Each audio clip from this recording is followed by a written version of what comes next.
دجال کے متعلق بتایا، نزول عیسیٰ علیہ السلام کے بارے میں بتایا، یہ ساری چیزیں بتائیں. اسی طریقے سے نبی علیہ السلام نے اپنی وفات کے فوراً بعد ہونے والے سارے واقعات جو آپ علیہ السلام کو اللہ کا نبی ہونا جسٹیفائی کرتے ہیں وہ بتا دیے کہ میری وفات کے 10 سال بعد یہ ہوگا، 30 سال بعد یہ ہوگا، 50 سال بعد یہ ہوگا. یہ وہ واحد چیز ہے جو آپ کو اور چنگیز خان کو علیحدہ کرتی ہے. چنگیز خان نے بھی دنیا فتح کی، ہمارے نبی اور ان کے چاہنے والوں نے بھی دنیا فتح کی، لیکن دونوں میں ایک فرق ہے. ہمارے نبی نے پہلے بتا دیا یہ ہوگا، اس طریقے سے ڈاؤن فال ہو جائے گا. دنیا کا کوئی جنگجو یہ نہیں بتا سکا اس طریقے سے ڈاؤن فال ہوگا. ٹھیک ہے، یہ چیز ہے جو فرق کرتی ہے. اس ٹاپک کو حدیث کی ٹرمنالوجی میں کہا جاتا ہے دلائل النبوہ. نبوت کی دلیل کیا ہے؟ دلائل النبوہ وہ حدیثیں ہیں جن میں نبی علیہ السلام کے مستقبل کی پروفیسیز ہیں، اور وہی پروفیسیز ہے کہ میرے صحابہ میں جنگیں ہوں گی، یہ بندہ حق پہ ہوگا. کل تک یہ احادیث ہم کافروں کو پیش کرتے تھے کہ دیکھو ہمارے نبی کو پہلے ہی پتہ چل گیا کہ عمار بن یاسر کو ایک باغی جماعت قتل کرے گی، بخاری 2812، اور عمار بن یاسر 30 سال بعد شہید ہوئے، ہمارے نبی کی خبر صحیح نکلی. اچھا 50 سال کے بعد اپنے بیٹے حسین کی شہادت کی خبر دی، دیکھو مسند احمد میں پہلے ہی موجود تھی. تو یہ چیزیں ہم فخریہ بتایا کرتے تھے کہ ہمارے نبی نے پہلے ہی بتا دیا. آج جب یہ چیزیں ہم نے پبلکلی ایک آپٹیمل سولوشن کے طور پر پیش کی اور سنی شیعہ جو دراڑ ہے اسے فیل کیا تو انہیں آکورڈ لگتا ہے، ورنہ مجھ سے پہلے سنی شیعہ دراڑ فیل ہی نہیں کبھی ہو سکی. ایک دوسرے کو ایکسپٹ کرنے کے لیے تیار نہیں تھے. اب دونوں نے ایک دوسرے کو ایکسپٹنس دیا ہے کہ بھائی سنیوں کی بھی ساری باتیں غلط نہیں ہے اور شیعہ کی بھی ساری باتیں غلط نہیں ہیں. مگر اس میں بات ہے منطقی طور پہ جو بات کو میں سمجھنے کی کوشش کرتا ہوں ایک طالب علم کی حیثیت سے، اصحاب جتنے بھی ہیں وہ باتیں کر رہے ہیں، ان کی باتیں لکھی جا رہی ہیں، حدیث بھی انہی کے ذریعے ہم تک پہنچ رہی ہے، قرآن بھی انہی کے ذریعے ہم تک پہنچ رہا ہے. اچھا اس میں ہم سازشوں کا بھی ادراک کر لیتے ہیں اور آئیڈینٹیفائی کر لیتے ہیں کہ وہاں پر کچھ نہ کچھ مسائل ضرور تھے، پھر وہاں سے ایک علم آگے جب ٹرانسفر ہو جاتا ہے. نہیں آپ ٹاپک ڈیفرنٹ ڈسکس کر رہے ہیں، یہ ٹاپک ہی نہیں ہے. نہیں میں اس میں ایک بات جو آپ سے پوچھنا چاہ رہا ہوں بس اتنی سی بات. یہ ٹاپک لگا پوری ڈاکٹرین ہے. جب میں نے کہہ دیا کہ ایک بندہ حدیث کو حجت نہیں مانتا تو فارغ ہے، نکلے ادھر سے، ہندو ہو جائے، مسلمان ہوگا تو حدیث حجت ہے. پھر وہ یہ نہیں ڈسکس کرے گا یہ حدیث کیوں آئی، کس نے داخل کی، یا قرآن میں یہ واقعہ کیوں آیا کہ 2 کوے لڑے اور ایک نے دوسرے کی قبر کھودی. لاجیکلی ایسا نہیں ہوتا، میں قرآن کو نہیں مانتا. پھر ہم اسے قبر والا واقعہ نہیں ڈسکس کریں گے، ہم اسے کہیں گے کافر، تو نکل ادھر سے، دفع ہو. تو نے مسلمان ہونا ہے تو قرآن کو ماننا ہوگا، تو نے سنی ہونا ہے تو بخاری مسلم کو ماننا ہوگا. یہ تو دفع ہو جائے. تو کہ میں سنی بھی ہوں اور میں قرآن بخاری مسلم کو نہیں مانتا، پھر تو سنی نہیں ہے، پھر ٹاپک ڈیفرنٹ ہو جائے گا. مگر مرزا صاحب کیا ہم حدیث کے اوپر اگر کسی صحابی کے بارے میں کوئی فیصلہ دینا ہے ہم نے تو کیا اس کے اوپر بحث نہیں ہو سکتی؟ میرے بھائی بحث اس میں نہیں ہوگی، بحث اس کے اوپر ہوگی. چلے میں آپ کو پھکا دے دیتا ہوں. قرآن میں لکھا ہے کہ نبی کے ساتھیوں کے 3 کیٹیگریز ہیں جی. ایک سابقون الاولون من المہاجرین والانصار ہے، سورہ توبہ آیت نمبر 101 اور 2 پڑھ لیں کہ صحابہ کی 3 کیٹیگریز ہیں. نمبر 1 سابقون الاولون من المہاجرین والانصار. پھر فرمایا مدینہ اور اہل مدینہ میں بہت سے منافق ہیں جن کو نبی تم بھی نہیں جانتے. نمبر 3 کچھ ایسے لوگ ہیں جو ملے جلے اعمال کرتے ہیں. نبی علیہ السلام کے ساتھیوں کی 3 کیٹیگریز قرآن میں آئی ہیں، پکے مومن، پکے منافق جن کو نبی تم بھی نہیں جانتے لہذا ہم بھی نہیں جانتے. نمبر 3 ملے جلے اعمال کرنے والے، اچھے اعمال بھی کرتے ہیں برے اعمال بھی کرتے ہیں. کسی صحابی کا نام قرآن میں نہیں آیا. لہذا جن صحابہ کو آپ بڑا بنا کے پیش کر رہے ہیں ان کا تو تعارف ہی کوئی نہیں ہے. پھر اگر آپ کسی صحابی کا نام لے کے کہتے ہیں کہ اس کی بڑی عظمت ہے تو کہاں لکھی ہوئی ہے؟ بخاری میں. بخاری کا تو نام نہ لو، زبان کھینچ لوں گا. بخاری کا نام نہیں لینا، قرآن میں بتاؤ کدھر نام لکھا ہوا ہے حضرت ابوبکر عمر عثمان علی کا؟ نہیں ہے تو پھر فارغ ہو جاؤ. پھر اگر آپ نے قرآن پہ رہنا ہے تو پھر کوئی شخصیات نہیں ہے، اور اگر شخصیات ہیں حدیثوں کی بنیاد پہ پھر حدیثیں ہی بتائیں گی کون پہلے درجے کا مسلمان ہے، کون آخری درجے کا ہے، کون سے ملے جلے عمل کرنے والا ہے. تو قرآن میں تو صحابہ کی 3 کیٹیگریز آئی ہیں، اور رضی اللہ عنہم ورضوا عنہ جنہیں کہا گیا وہ لوگ ہیں جو صلح حدیبیہ کے مسلمان ہیں. یہ اس موقع پہ آیت نازل ہوئی ہے. لہٰذا جب قرآن پہ آئیں گے نا تو پھر مقدمہ تو بالکل ہی فارغ ہو جائے گا آپ کا. جن شخصیات کا آپ دفاع کرنے کی بات کر رہے ہیں ان کا تو نام ہی قرآن میں موجود نہیں ہے، ان کی تو کوئی حقیقت ہی نہیں ہے جب تک احادیث نہ ہو. اچھا حدیث پہ آخری سوال. حضرت حسن سے اور حضرت حسین سے روایت ہمیں حدیثیں نہیں ملتی، کیا سازشی طور پہ حدیثیں زیادہ شامل نہیں کی گئی یا انہوں نے حدیثیں زیادہ کہی ہی نہیں تھی؟ نہیں زیادہ کی، حضرت علی نے بھی زیادہ حدیثیں نہیں کی. اس کی وجہ ہے کہ یہ لوگ سراپا سنت ہے، یہ سنت سکھاتے تھے نا. صحیح بخاری میں آتا ہے کہ مولا علی علیہ السلام ظہر کی نماز کے بعد ایک چبوترے پہ بیٹھ جاتے تھے مسجد کے اندر، کوفے کی جامع مسجد میں، اور لوگوں کو مسائل سکھاتے تھے. کئی بار وضو کا طریقہ سکھاتے تھے، اس طرح کے مسائل سکھایا کرتے تھے. اور یہ لوگ سراپا سنت ہے، ان کو دیکھ کر لوگ دین لرن کرتے تھے. ان سے یہ نہیں پوچھتے تھے کہ نبی علیہ السلام نے کیا کیا، ان کو دیکھ کے جج کرتے تھے کہ نبی علیہ السلام نے یہ کیا.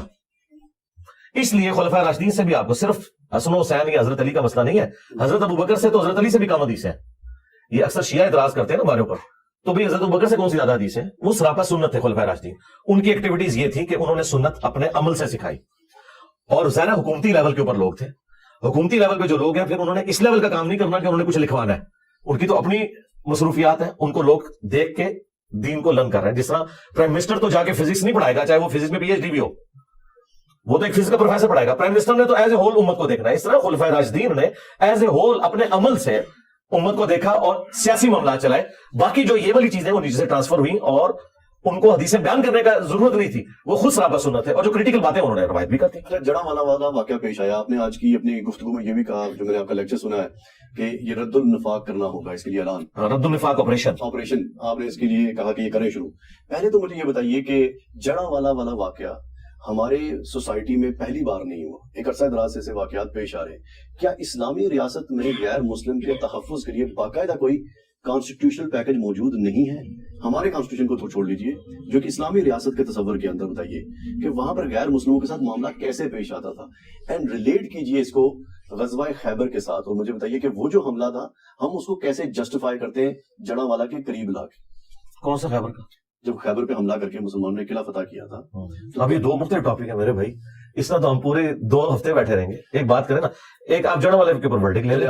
جڑا والے, ہاں, جہاں تک آپ نے کہا نا آئین میں, تو پاکستان کے آئین میں موجود ہے. پاکستان کے جھنڈے میں سفید نشان ہے غیر مسلموں کے لیے, گرین مسلمانوں کا, ان کو ایکول رائٹس ہے. 11 اگست 1947 کی محمد علی جناح رحمہ اللہ کی تقریر اٹھا کے دیکھ لیں, انہوں نے کہا سب کے سب لوگ آزاد ہیں, اپنے مندروں میں جا سکتے ہیں, اپنے گرجوں میں جا سکتے ہیں, اپنی مساجد میں جا سکتے ہیں. جو سورۃ الحج میں آیا کہ اگر اللہ تعالیٰ بعض کو بعض سے ٹکراتا نہ, تو کبھی بھی کوئی خانقاہ, کوئی گرجا, کوئی معبد, کوئی مسجد جہاں اللہ کا ذکر ہوتا ہے یہ سلامت نہ رہتے. جہاد اور قتال کی وجہ سے یہ ساری کی ساری چیزیں سسٹین کر رہی ہیں. تو رائٹس تو موجود ہے. صحیح بخاری میں حدیث ہے, جو کسی مسلمان ملک میں ٹیکس پیئر رہ رہے غیر مسلم, اسے اگر کوئی قتل کر دیتا ہے تو وہ شخص جنت کی خوشبو بھی نہیں پائے گا, حالانکہ جنت کی خوشبو 40 سال کی مسافت سے آ رہی ہوگی. تو احادیث تو بالکل اس میں واضح ہے. پھر سورۃ المائدہ کی آیت نمبر 32 جو ہم اکثر کوٹ کرتے ہیں, کہ جس نے ایک جان کو ناحق قتل کیا گویا پوری انسانیت کا قتل کیا, اور جس نے ایک جان کو بچایا گویا اس نے پوری انسانیت کو بچا لیا. تو اسلام کی تو گائیڈ لائنز موجود ہیں, آئین میں موجود ہے, پریکٹیکلی عمل کرنے کی باری. مگر مرزا صاحب, جب ہم تاریخ اسلام پڑھتے ہیں, ہم جو عام کتابیں پڑھتے ہیں علماء والی نہیں, اس میں ہم محمود غزنوی کا واقعہ بھی پڑھتے ہیں جہاں سومنات کا مندر گرایا گیا. ہمیں تاریخ یہ سکھاتی ہے کہ اقلیتوں کے ساتھ یا کسی دوسرے مساجد, دوسرے مذہب کی عبادت گاہوں کے اوپر حملہ کرنا ہے. جب آپ جڑا والا واقعہ دیکھتے ہیں آپ, اور اس میں ہم کہتے ہیں یہ دہشت گردی ہے, تو مجھے بتائیے کہ محمود غزنوی والا جو سومنات کا مندر گرانا ہے, کیا وہ دہشت گردی؟ اس سے بڑی دہشت گردی تھی. وہ آپ کا ہیرو ہے, صوفیوں کا ہیرو ہے. ہم تو اسے نہیں مانتے. جس طرح ہم کہتے ہیں بابے تو شاہی کوئی نہیں, یہ بھی شاہی کوئی نہیں, یہ سب بابوں کے پجاری قبر پرست لوگ تھے, ان کا اسلام سے کیا لینا دینا؟ اور یہ کب سے اس قابل ہو گیا کہ ان کو ہم اسلام کی تاریخ بتائیں گے؟ نہ میرے بھائی, یہ تو نبی اسلام کے 400 سال بعد ہے. اسلام کی تاریخ ہے نبی اسلام اور خلفائے راشدین, دیٹس آل. اس کے بعد تو نبی اسلام فرمایا کاٹ کھانے والی ملوکیت آ جائے گی. نبی اسلام کی مبارک زندگی آپ کی دنیا سے تشریف لے جانے کے 30 سال کے بعد سے کوئی چیز آپ رول ماڈل کے طور پہ نہیں پیش کر سکتے. محمود غزنوی تو شاہی کوئی نہیں, یہ تو 400 سال بعد آیا.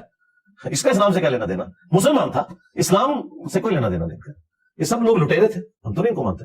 محمد بن قاسم کو بھی نہیں مانتے, یہ اپنے چکروں میں ہے, ان کا اسلام سے کیا لینا دینا.